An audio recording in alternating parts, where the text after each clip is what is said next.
Where you see most of the challenges arising. The first one, and I think is the biggest one, is qualifying. How do you onboard and train them? Yeah, it's very involved. My goodness. Why is this project important to you? I understand that those questions will always come up, but I've never thought about those questions. Did you develop that structure after a bit of an expensive cock-up yourself? What does success look like for you? Seeing the builder gain back control over their time and the success of their projects. The guys that do qualify well, What are they doing differently? Nerve-wracking, but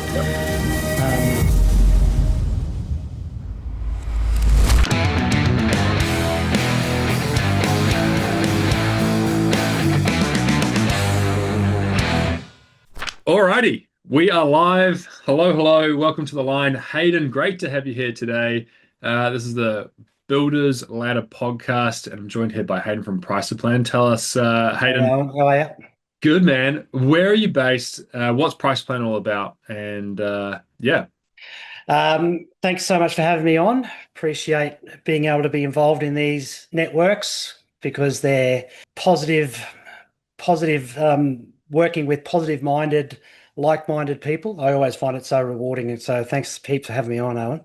No worries. We are based in Southeast Queensland, but our business services all of Australia, and we're just doing some experiments in the New Zealand market at the moment because we want to also provide some support for New Zealand. And what our service is we help builders to qualify their leads, estimate their projects, and win more building contracts. And the way we do that is by providing systems and efficiencies related to the estimating process. It's a big deal. Everyone needs to do it. It's sort of like 100%. waking up every morning. You can't avoid it. Yeah. Estimating is one of those things. It's make or break. Numbers are the language of business, and you're kind of starting closest to the cash. You're starting around the most important numbers like pricing projects and stuff. So tell us, I want to unpack your whole story and things, but it's always interesting to sort of hear where you see most of the challenges arising because you've got such a front row seat to them. Like what mistakes do people most often make when it comes to their pricing and things? I reckon there's two clear mistakes that I see. The first one, and I think is the biggest one, is qualifying. So they're reactive. They're reacting to a potential job, and just rushing into it and just doing it because there's an opportunity there, and they're just rushing. So they're just being reactive. Yeah. So the people don't have a good enough qualifying system. I think that's the first mistake. And then the second mistake is because they don't have structure around it, they always end up rushing the estimating phase. It's always something that's being jammed in, fit on weekends, evenings, and then that just compounds and creates stress. Yeah. For the guys out there trying to manage it. Yeah, for sure.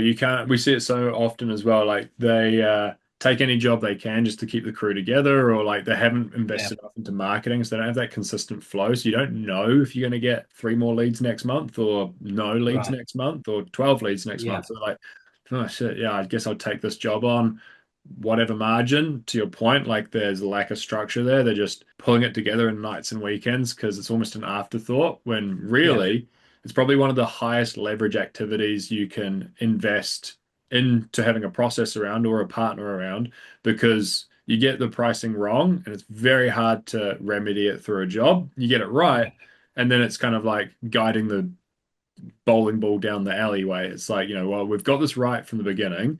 The bumpers are up. We just need to make sure we don't fuck it up, sort of thing. Yeah. So, yeah, absolutely. I mean, even we even get guys that are utilizing us, so they're at least relieving the pressure on a time of doing it themselves, but they still say to me, I really don't want this job, but I need it. I really don't like this client. I've got a bad feel about this one. I'd rather not be in this scenario, but I really need this job to keep things rolling. So that's a really hard thing to hear. Yeah. And part of what we do, we try and go right back to the beginning when we get a new project or a new person comes in. Is one of the very first things we ask is, how have you qualified this particular project? How have you qualified this client? Because there's nothing more deflating for us as a service provider than quoting a project that doesn't go anywhere, or putting our client into a project that they're off on a negative starting point. It's really quite deflating. So it's a big deal. But Yeah. all too often, guys, if they don't have that structure around the whole process, they're just sort of flying by the seat of their pants a little bit, which is what we try and help with. Yeah, for sure. What the guys that do qualify well, what Yeah. are they doing differently, do you see? Um, it's the number of hoops that they've putting the individual, the client through. Got it. Right. So Um, like and charging for a professional service in whatever stage or capacity, having them like do a site that's visit one or hoop. yeah. Yep. What else do That's you one. see? That's one. Well, a Yeah. lot of guys they can't even get through the inquiry form from their website. Some people don't even make it past that phase if they've got that set up well. Sure. And then if the answers in the inquiry form aren't filled out correctly, then they don't even get a follow-up phone call. Yes. Nice. And Yeah. then the next hoop could be that meet and greet phone call just to sort of test the waters and get a bit of a gauge to another layer. Hmm. And then outlining your process and getting an agreement from the client about what the process is prior to even in moving forward with them. And then once they're actually into a structured quoting process, there can be three to four steps that the client's got to be guided through. And unless they're prepared to follow those steps, then they don't qualify. Then they're out the door. Oh, this is so good. It's a breath of fresh air. We sing from the same hymn sheet. So Yeah, yeah, like a lot of that stuff that you just said is the stuff that we often tell our members as well. yeah, So like for example, the qualifying questions on the website, you could have a few, but ultimately like there are three types of questions. There's normally qualifying questions, sliding questions, and love letter questions. And sliding questions are normally ones that help people move through a form. Because if you open up like we've all been there, right? You get like a form from the receptionist at the GP clinic. I can say this because I had to fill out a form for this the other day, and it's like 6 pages. I'm like, oh, I do not want to do that, and I bounce away straight away. A sliding question is like name, number. You've done this before. Have you built before? Have you got land? Have you got finances? Stuff like that. Sometimes they can double up as qualifying questions, which is stage of project. Have you got financing? mm, Things like that. But the most important ones are often the love letter questions. And we've all been there. We've seen a question like, why is this project important to you? And right. it's a one-liner, Hmm. because we want to sell the house and get it revalued. Yep. Or it's like a six-paragraph, we want to move my old mum back in with us so that we can live together and have space Mm, for the kids to grow up and be in before Christmas so that we can host the family, right. Forever Home, like a love letter question where they write a love letter for you is like a huge qualifier. And that's like those questions on the website right at the beginning. And then you I spoke. love the way you've Great. broken that down. I've never thought about those questions into putting it into those type of categories. I mean, I understand that those Mm. questions will always come up, but framing them in those different segments is really quite insightful. It's really good. I mean, I've got a guy that I was working with last week. He said to me, I'm never going to quote a project for somebody that's going to flip their home. Sure.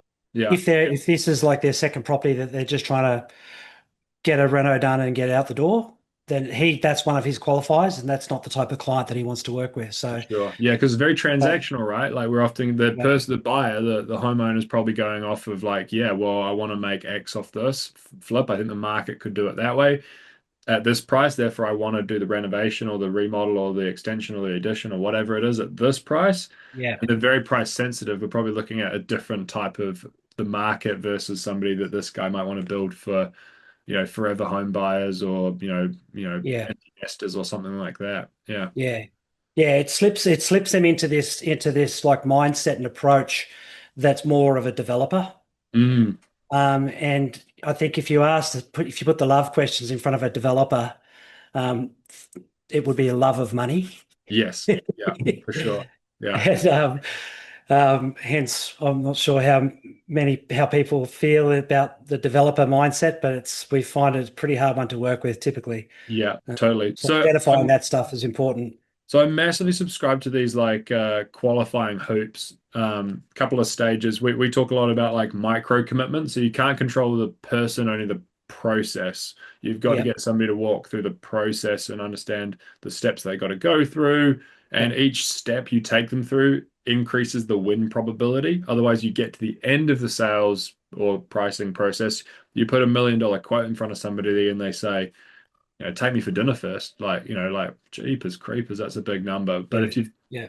increased the win probability by having them go through each of these steps of the process, each one is like going on a date, going out for dinner.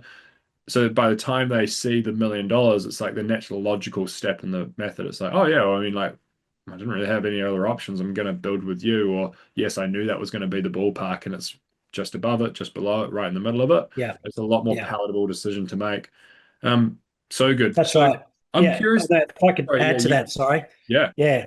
Because you're back to your original question, guys that we work with to see that are doing it well, yeah, and guys that are new to the whole concept. I think the really important thing to qualify to the audience here is, you can't just roll from today and go and put in 10 hoops for someone to jump through.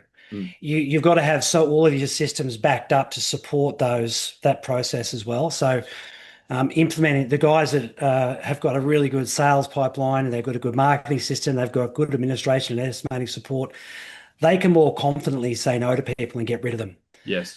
When you're just beginning to implement these type of processes, just putting one step in is the foundation, and then you grow into that system as the funnel for yourself gets more consistent. Totally. Yeah. A lot of change. I think it's very easy in today's world where you do a lot of comparison on social media and a lot of comparison against, the other guys driving around in their new flash utes and things like that. Oh my gosh, they got that big project. And you think that change in your business is almost like a light switch. It's on. It's like, I did this. Where's the result? When the reality is in Yeah. almost all things in business, it's a volume knob, not a light switch. It's going to Yeah. scale in. Like we're not going to go to 20% or 30% margins straight Yeah. away. We're not going to go to a 10-step sales process straight away. We're going to do step one, two, three. And then we're going to do steps four, five, and six. And then we're going to do steps seven, eight, and nine. And then we're going to do the 10th one. And it's going to have a compounding effect over time, but nothing's going to happen Yeah. overnight. Yeah. Yeah. Yeah. Yeah. So true. What would be your advice for what would you say is the first step out of all of those pre-construction processes that someone would to implement? What do you think is the priority or the first step? Nice. So we bucket them into three categories of pre-construction micro commitments, which is a Mm-hmm. time-based commitment, an emotional commitment, and a financial commitment.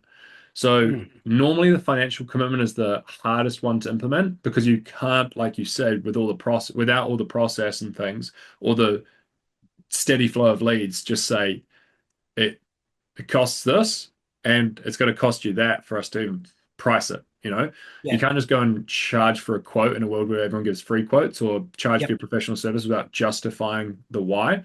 But you Yep. can do the emotional commitment and the time-based commitment. So the Mhm. easiest one that I see most people make mistakes on is like, you know, yeah, g'day, I can be on site and meet you for a consultation for free tomorrow at 3. And it's Yeah. like lunchtime already. It's like you dropping everything and just going and seeing them. It's very bad, like positioning for you. You don't respect your time. They don't respect your time as much versus going like, hey, yeah, would love to come and review your project. I've got 3 or 4 questions I ask everyone before we come and meet you on site. Do you mind Yeah. if I ask you those now? Or alternatively, I could book you for Tuesday at 4 or Thursday at 11. Which of these times work best for you? And you're immediately like reframing and they're making a time commitment for you. You they're falling into your calendar, not you into theirs. And the second easy one is the emotive one because building should be fun and exciting.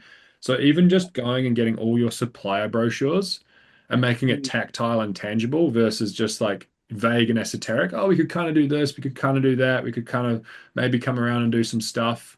It's like, yeah, Yeah. cool story. Like, what is this stuff? It's like versus coming around, even if you don't have an info pack like our members have or a lookbook, you go, here's the supply brochures. Have you considered what door handles, fencing, color palette on the master bedroom wall? Yeah. Are you going, this or that? It actually doesn't matter what the answers are, but it gets that emotional commitment and they start forward pacing themselves, building with you. The buying decision is almost like, oh, I wonder how Hayden, how would you do the landscaping? Oh, Hayden, how would you do the the whatever, and it doesn't Yeah. really matter what the answer is, but the psychological commitment of forward pacing the future. So, and those are easy. You can just do that by like getting over the weekend all the supply brochures from wherever or requesting Yep. them. And next time you answer the phone, don't be a Don't pushover. react. Yeah. Yeah, Yeah. yeah, yeah, Yeah, that's good. That's good. Yeah, I like the so much of it. You're training the consumer what they're going to get. yeah. So Yeah. right And from that first that interaction. stretches all the way through into the once the contract's signed and the deposit is paid, and then you start handing it over to the site team. Like you want to train the client, like here's who you speak to around your invoicing, and we will be invoicing you by stage and or milestone or weekly, right? And Yeah. it's going to come on a Tuesday, be due on a Thursday, and it's going to come from Lisa, Craig, Paul, or whoever. And this Yep. is Lisa, Craig, or Paul, or whoever. And then nice to meet you, Lisa. I'm the guy that's going to be, hey, have you paid up? Because if you don't pay up, I can't let the boys are back on site. And it can be cheeky, but ultimately it's training the client that Yeah. this is who and why we do this. And the same for the weekly site manager or the foreman or whoever. Like we want to introduce the foreman. And then that starts to remove the owner from, hey, I thought I was buying Owen. And Owen, you're Yeah. not on site. It's like, no, no, no, Yeah. I'm not So on true. site, Yeah. but you've got Foreman John, this person, that person, and they take care of the project on a daily and weekly basis, and I take care of the project on a monthly and stage basis. Yeah. And it's like that Yeah. whole introduction and that process piece that you're talking about, stretching not just in the sales, not just in the pricing, but in the even the pre-construction, pre getting underway, so that you can then just control the process, not the person. And they Yeah. keep saying, they keep giving you a call or a text. It's like, hey, has Sarah been in touch with you about this invoice? She's the best person because, like, candidly, like, I'm sorry, I don't have it in front of me. I'll get across it on Monday, but you need to talk to her now because she'll be able to give you an answer today and I'll be able to follow Yeah. you back up tomorrow, sort of thing. Yeah. So Yeah. true. Yeah. Yeah. Guy, that's sort of like it's just one of the biggest parts that of what a builder, the successful builders have learnt to do, and that is to control the narrative and Mm. control the process, and that's done by good education, or client education. That's Yeah. what we really see. I mean, we're this is the interesting thing about us at Pricer Plan. We're an estimating company, Yeah. but we just so understand all of these aspects about what we see working well for the guys that are doing it well. Yeah. And we really do pride ourselves on structuring our support and our services to think about that whole picture Yeah. that the builders, it's what the modern builder has to do now to 100%. It's funny you say that. Like, I also see some of the most successful people, yes, they can control the narrative and they can do that, but often that's because they've had expensive or disappointing mistakes. They've got a little bit more Yeah, scar tissue. Um, and you can learn from winning, but you learn a heck of a lot quicker from losing because you don't yeah, want to repeat the mistakes. I imagine, I'm curious to like unpack a little bit more of your background and some of the stuff yeah. that you've seen with all these quotes and these estimates that you do. Like, yeah, like tell us a little bit more. You got stuff on the table behind you. You got some stuff that my old man would have used to use. So what do we got there?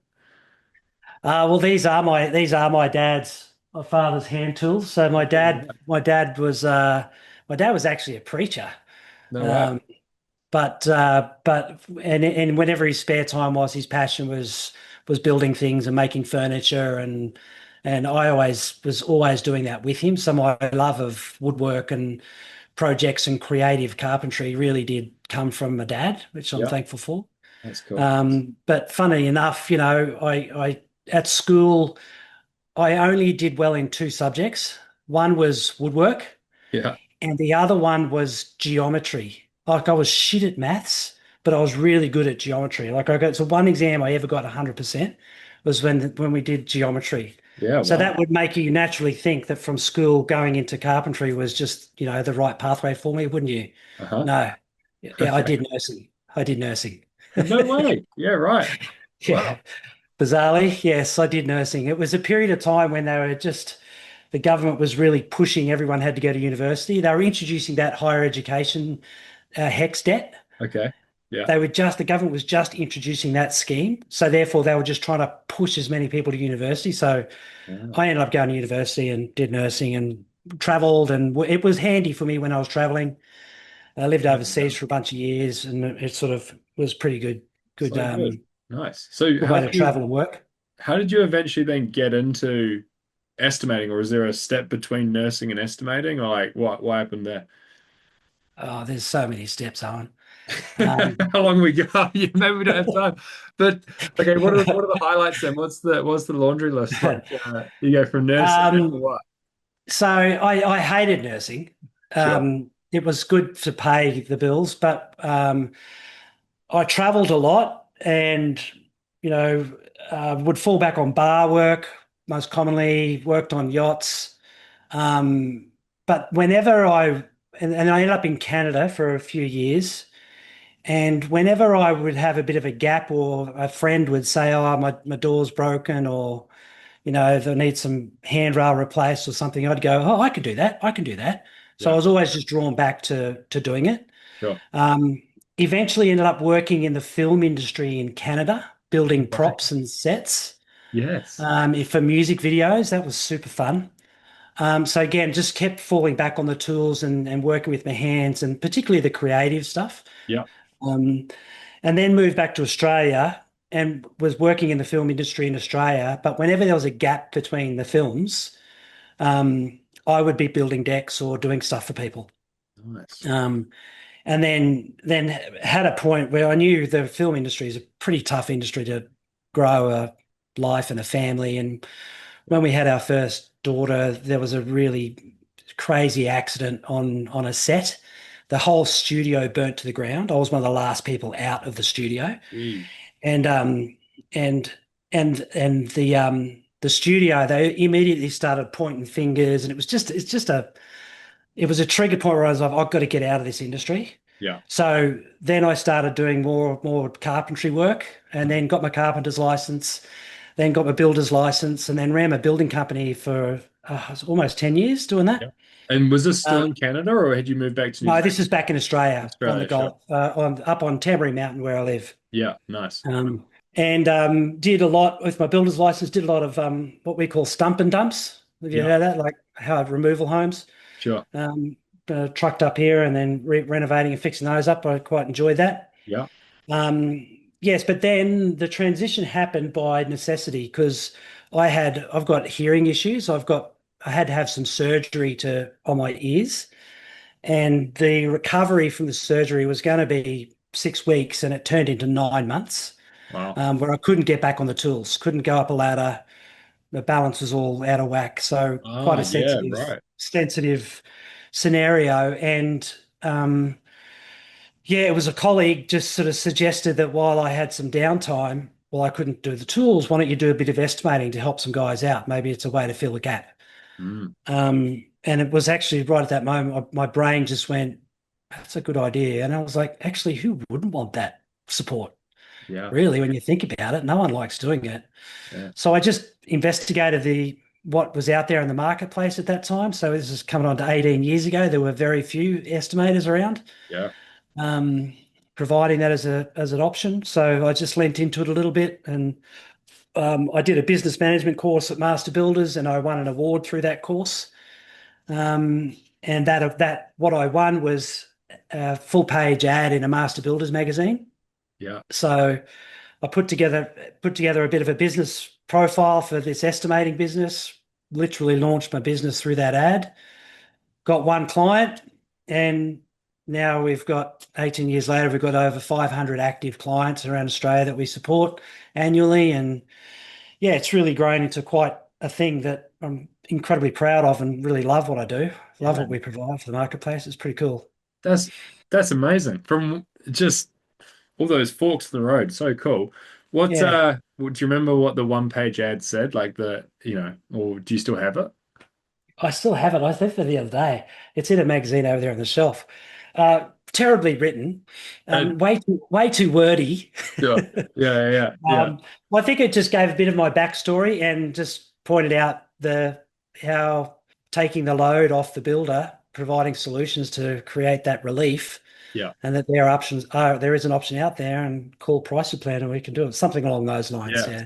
So good. It's interesting that, it was the time off the tools that gave you the opportunity to work on this sort of stuff, like horrible, like, well, ultimately a positive story, but, we had a member a couple years back who Mm, fell off a roof, broke both of his legs, was mm. put up out of action for like close to 12 months. First 6 weeks were super shit, and then the rest of the year, the remaining 10 months were the best months in his business ever, because That's incredible. turns out he was the problem and the solution. Like, Yeah, here's the amazing. problem on site. Everybody would come through him, bit of a bottleneck, answer all the questions, jump in, be the, Mm, guy with all the answers. But then stepping away, not being able to do that, and focusing instead on pricing, yeah, marketing, sales, yeah, leadership, training his team, kind of unlocked. And it's like a horrible scenario to have to go through to work that out. But ultimately, like, he's got a thriving, successful business today, almost because of having to sit on the sidelines and solve things, not exactly. himself, but, via the support of people and the support of better process as well. Um, Oh, that's amazing. Love that story. yeah, yeah. I suppose, like, if you're, kind of shitty about the ears, but it gives you the opportunity to build an amazing business that you otherwise might not have stepped into, had you not Yeah, had it. for sure. I would still be grinding away on the tools, and I don't think I'll. It's hard to know how I would have succeeded or not succeeded. I mean, what are you defining success as a builder? Yeah. I don't know. I don't know where I would have ended up with that career, but I'm sure I'm really, really thankful that I've made this transition. It's been incredibly positive for me, and Mm, great raising children as well, and raising a family by pretty much work from home right awesome. through their schooling years. And yeah, really, really thankful for where my journey's gone. Yeah, no Mm. doubt. So what does the next couple of stages for price of plan look like? Are you looking to you've spoken a little bit about doing stuff in New Zealand. Is that a big opportunity for you? Like, who's your next hire, or what is your team going to look like? What do you want to do more of? What do you want to do less of? Like, how are you looking at about your business, and what are you thinking about in terms of your growth as a leader, as a business owner, as a company in total? Well, there's about 10 questions in one there. Yeah, sorry. Um, I'm not. Yeah, this is why I'm often not a great podcast interviewer, because I just that's want to know all it right. all. That's all good, Alan. Well, yeah, look, we've just had, we just keep growing and growing and growing as a business. Um, from the time we started it, it was just me literally sitting in this corner right behind me here I had my drill press there and my table saw was over there and the dust extractor was there, Yeah, um, and transitioned to where we are now. So we've got a team of 25, 18 of those are actual estimators. Um, we've just done our first big sort of executive type hire. So we've hired a full-time HR person. So that's actually a pretty big milestone to reach that point that we can afford that, but yeah. also require Wow. that. So what, Um, they're going to bring in the swear jar, are they? That's the role of HR, I think, is it? they're doing hopefully a little bit more than just the swear jar. Um, it's one of those tasks in every business. I've been doing it, Yeah. and I know there's more efficient ways to do it. So I've had to Oh, bring yeah. in the support. There's the lesson of that many things in that everyone's dealing with in their business. So I've reached that Mhm. point. Um, but look, we've developed an immense amount of support mechanisms in our service beyond just doing estimates. Yeah. So yes, we do estimates and we do them really well. We do them very, very detailed, and they create efficiency for the builder when he hits the site because our estimates are so detailed they can place purchase orders from them, cut lists, time tracking mechanisms. It's all set up so the builder can really effectively manage and report on that project. Mm. That's the main thing of what we do. But we've got a pre-construction process that we've developed that we love Yeah. to give people. We've got a qualifying budget that we've added in. We've added in subcontractor procurement. So if builders want to have a system by which they can engage subcontractors by doing trade scopes for them, we've developed that. We've also developed 3D structural models, so we can offer that as a support to help the builders on site to visualize the build. Hmm. Um, so a lot of those add-ons have just been added over the last really sort of 12 months. Yep. We've been trialing them and testing them, but now they're really in full swing and being implemented. Awesome. Um, so our growth next year, so I'm probably expecting to be putting on between 3 and 5 more estimators next year because we are, with the team that I've got, we are at capacity. We can't keep up. Yeah. We've had to start a waiting list. Hmm. So we've got a bunch of clients are now on a waiting list for next year, Yeah. which is on one hand really awesome and positive, but it's also nerve-wracking. Yep. Yeah, so next year is just building the team so we can really expand our support for the builders that need the help. Yeah, so good. What do you think? That's a lot of estimators. Like, you're going to be over 20 within a couple of months, sort of thing. Yeah, Like, yeah, what makes a good estimator? How do you onboard and train them? Because it's the same for us with our coaches, right? Like, yeah, we've gotten very good at like onboarding, training, coaching team, and there's like a bunch that goes into that from training them around the prescription piece. So like if this, then that. So low margins mean this, and knowing where to sniff, and then training them on like good coaching practice, so, like chunking down. We talk about not jumping on the grenade. So, like yeah, a member gets on and go, my cash flow sucks. And it's like, okay, let me jump on the grenade. Like, let me solve cash flow. And then actually understanding like the context of the problem. Like we got to chunk yeah, down. Is this a profit issue or a cash flow issue, a debtors yeah, problem, an accounts receivable problem? And understanding it based on data, not just emotion. And then there's, training them and upskilling them in areas like reading a P&L, reading a work in progress, reading a balance sheet, understanding how many leads, conversion rate, yeah. inspecting what good marketing looks like and all that sort of stuff. So what does it look like for an estimator? Like how do you break down training an estimator and what makes a good estimator? Yeah, okay, cool. Yeah, it's very involved. My goodness. Yeah. Um, well, I used to think in the early days of hiring, I was hiring carpenters, looking Mhm. for looking for carpenters or tradies or builders that are transitioning, thinking that they would make the best estimators. But I've learned that that's not the case, and that's Yeah. nothing No, I get mean you. about that. It's just the reality of the aptitude. Uh-huh. I do have like, carpenters and builders on my team that are integral in the quality control process Sure. of what we deliver because they are able to put on the builder's logic to that estimate. Yeah. But what makes a good estimator for us, they're engineers. Yeah. So Right. we look for graduate engineers is what we look for. And because they are really good at reading large sets of data, Mm. they're not afraid of spreadsheets. They've already got a skill set there that works well for it. And then provided they're guided well. So for us, when people come on with us, they have 1 month of just purely introduction to the systems. Hmm. And then they'll be doing just practice jobs, just of dummy jobs. They'll be doing that between 1 and 3 months Wow. before they even touch a real job. And then every project that comes into our system, it gets classified. And there's about 15 different categories in terms of difficulty and Wow. complexity of project. And then the junior estimators would start with the simple classification, Mhm. projects classification.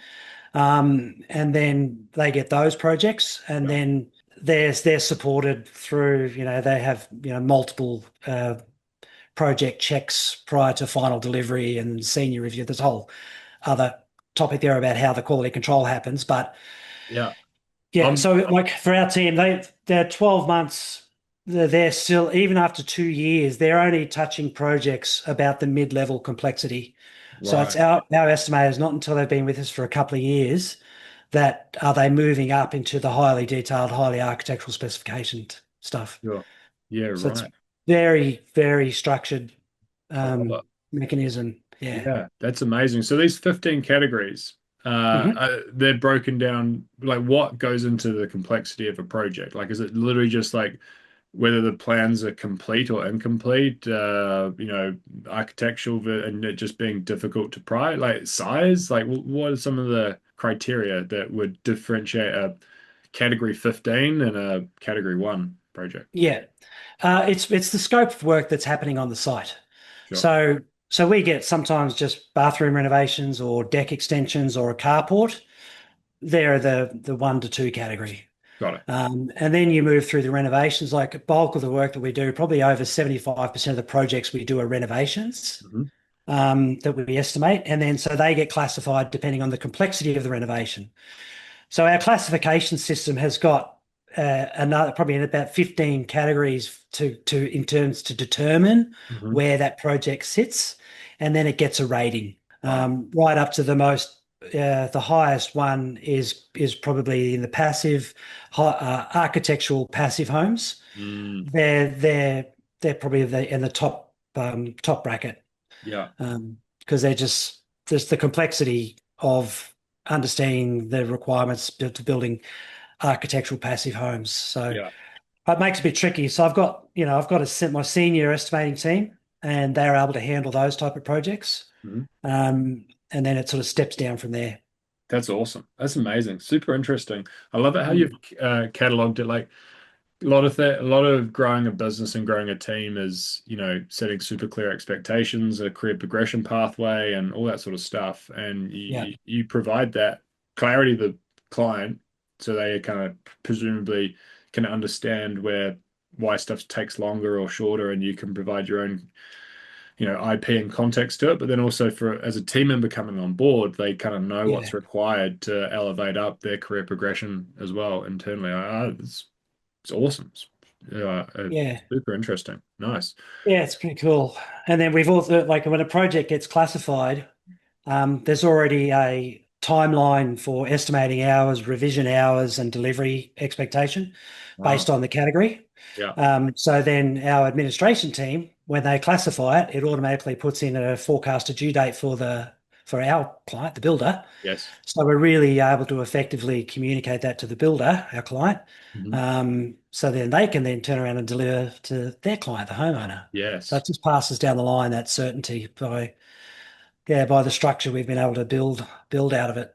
That's awesome. So how'd you did you develop that structure after what, 18 years, or did you develop that structure after a bit of an expensive cock up yourself, or like what led you to build your business in this manner? Like, because it's really tidy and sounds like a nice process to follow. But I'm sure it wasn't always like that, That's you know. Yeah, no, it's you're bang on there. Where did that come from? Like probably about eight, 6 to 8 years ago. Um, it was just me and one other guy, and Hmm. my wife Adrian was doing the invoicing. Hmm. And I was at burnout. Like there's really only so much mouse clicking you can do in a day. I bet. Yeah. Um, and particularly with estimating, it can become really, really mind-numbing and draining. And then maintaining quality and enthusiasm for it was getting really difficult for me. Mhm. And I was actually at a point where I was like, I either change here or I scale. Yeah.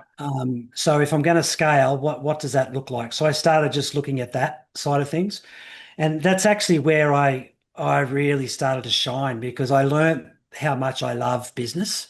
Mm. I really have just the creative side of building a system and building a process.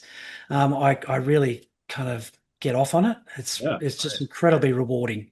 Mm. So yeah, and a lot of the requirements of what I put in place was just as a direct response to my clients. Hmm. They were saying, "Oh, it'd be good to have a better forecast on the due date, or it'd be good to know what the my options are for revisions." So it just purely responding to what our clients were looking for. We've just continually built and built and built what we provide. So And cool. Yeah. yeah, That's amazing. It's really interesting, kind of like going through the learnings of like thinking that good carpenters will make good, you know, estimators, and learning that it's actually engineers. We've yeah, gone through similar where we've had a rot like I look at our coaching team in the regards to like it being a roster of a sports team, and I don't yeah, want, you know, a full roster of, halfbacks. I yeah, want some locks and some props. I want some yeah, centers and some halfbacks. some people that can do some kicking and some tackling, and we've got a bit of a mix, which sounds like it's similar to you, of people Mm, that have run their own businesses, people that have been employees of businesses, people that have mm, been qualified, people that have not been in the industry at all, but have been in mhm. like a parallel industry, like, um, plumbing or estimating or, accounting, and things like that. Yeah, And building a team which has strengths across the board is, really rewarding because then you can see how it can come together and you don't over-index in any particular area. But like similar lesson, at one point we did have a lot of past builders, and what we right. actually found was like they were successful in their own right, but having a team of exclusively past builders was not productive for the member because they would do things like, oh, how do you charge for quotes? Oh, mate, it's really easy. You just like, here's how I charge for quotes. And rocking up to a coaching call and saying, here's how I charge for quotes is not particularly helpful for a Yeah, membership base because they were successful in spite of themselves and that they were gift of the gab, they were really good, but we want to break it down into a process, into a method that can be applied to most people.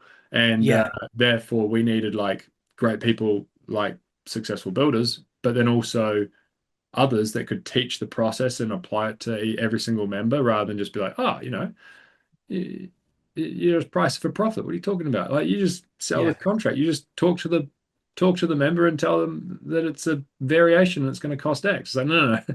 Like that worked for you.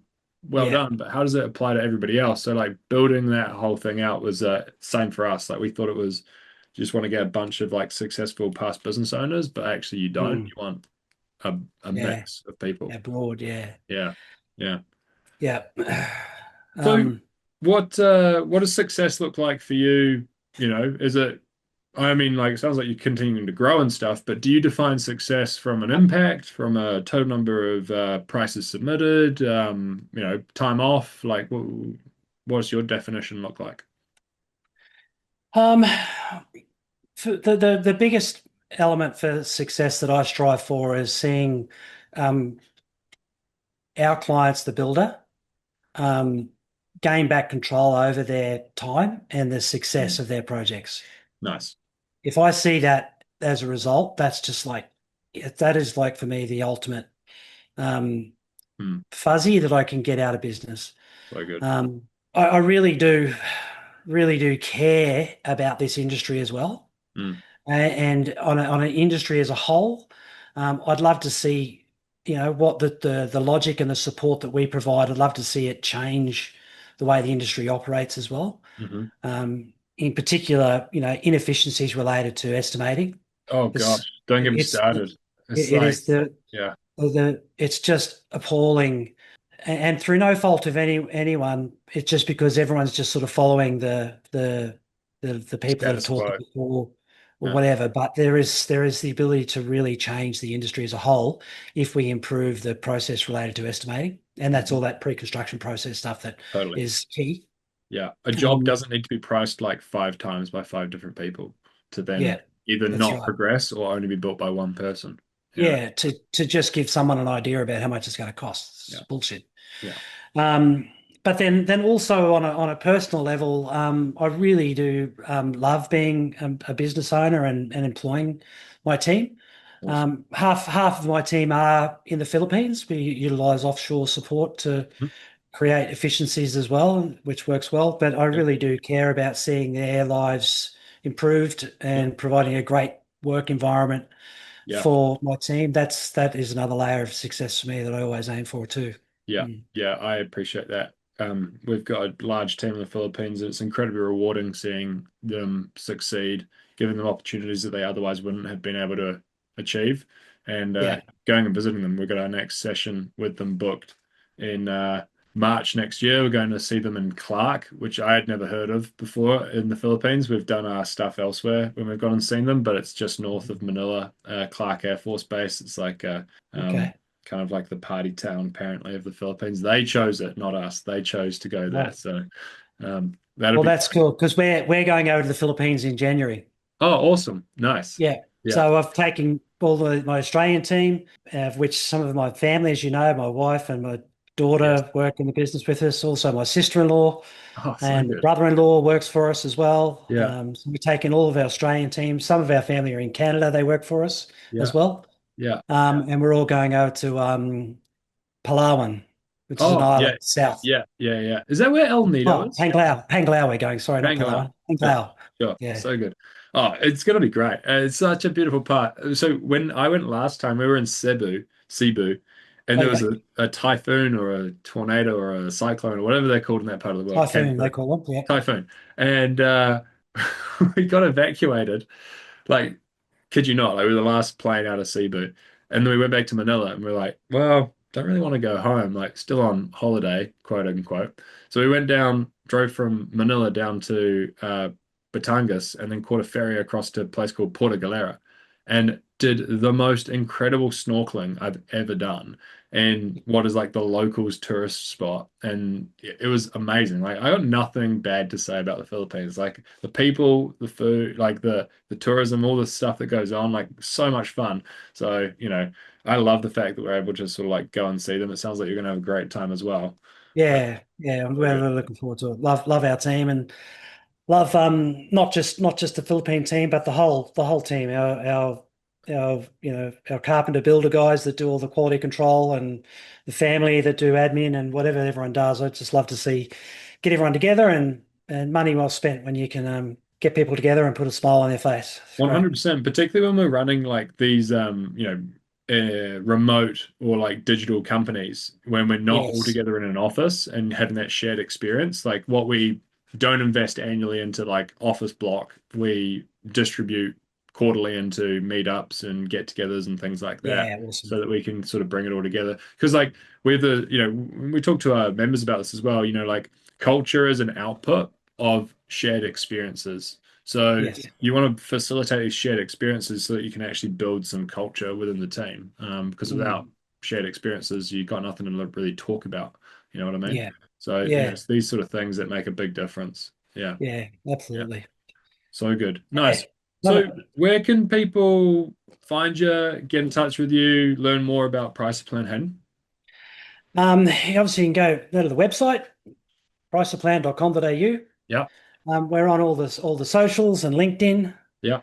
People should also love if people can look out for. We just filmed a 12-part road tour series. I've seen the Um, first two. Is the third yeah, one due out this week? third one comes out this week. Yep. Yo, awesome. And then yeah, they actually just get better and better as I got more. It's a whole new territory for me, really pushing me out of my comfort zone Yeah. by doing that little project, but incredibly satisfying. Boy, I've just got so much out of it. Yeah. Yeah, so yeah, look out for that on. You can see it from our website or on YouTube. That's an exciting little project that we'll see whether there's going to be round two of that one. We'll see. Exciting. So good. For people that Yeah, are like, think they should go and check that out. What do you cover? What's it all about? Like you hit the road basically, you did a tour and you saw some of your clients and stuff and yeah, yeah. Well, yeah. like you say, we run a digital business, so meeting people face to face just doesn't need to happen and just doesn't happen. So, Yeah. but we've got some clients that have been with us for a long, long time. We've got a big relationship together. So I just wanted to get out and meet them Mm, for that level, but then also just to showcase what the realities are of being a builder in hmm Australia about, mm, and just hear their stories, hear the challenges. Some people only ever want to do a cost plus contract because of these reasons, and yeah. other people only want to do a fixed price contract and they never want to do commercial for these reasons. hmm So just hearing what those reasons are and how they've got to where they are in their building journey was just really, really insightful. Yeah. And I think was also really hopeful that it wouldn't appeal to the building market. I hope it gets a bit of a broader reach and the consumer and homeowners see it, hmm and then they can understand a little bit of what the builder's actually trying to do here. Yeah, yeah, I totally Because agree. the I think we industry, had this conversation at the summit as well. You go and look yeah, at your grand designs or, the local project or whatever, and that's always about the architect and never about the builder. And they're the yeah, ones that deserve far more praise and far more flowers than they're ever given. So, I totally agree. I think it should be more yeah, of the stuff that you're doing, and we would love to do some more of that sort of stuff as well, so that we can, give praise and credit where credit's due, like often to the builder that's put up with the That's right. architect and the client and Well, everybody else. and the builders are at the mercy of the opinion poll on builders. They're at the mercy of what the architect or a couple of bad builders are doing, and it just paints such a horrible picture. Mm, So to showcase these as you would know, all the guys that you work with, they're just hmm got good hearts, hmm huge hearts. They hmm care immensely about their projects and their clients Yeah, and the team, and just showcasing that was part of what I was really trying to capture with that little project. so good. So people can go check that out on YouTube or whereabouts. Yeah, so the Price of Plans YouTube channel, they can Yeah, go to there, or you'll get redirected to it from our website as well. You can awesome. watch it from there too. So, So good. Well, we'll chuck it in the show notes. But so good. Thank you, Hayden. Appreciate your time, dude. Big team, a lot of clients. So thanks for taking the time out oh, my to talk with pleasure. us today. And I've got you guys were at the Builders Summit in the Gold Coast, and Yep. there was a winner. You guys gave away an award. Have Yes. you managed to work with them yet? Have they redeemed their prize? Not yet. They have Not yet. not. Okay, all right. We're waiting for the project. We've done a follow-up, but we're waiting for the right project for him to come Makes on board. sense. So we're excited about that. Yeah. Sure, sure, No, it nice. was good. We got a few, met a few really good guys at that summit on the Gold Coast. So we found that a really positive room. It was excellent.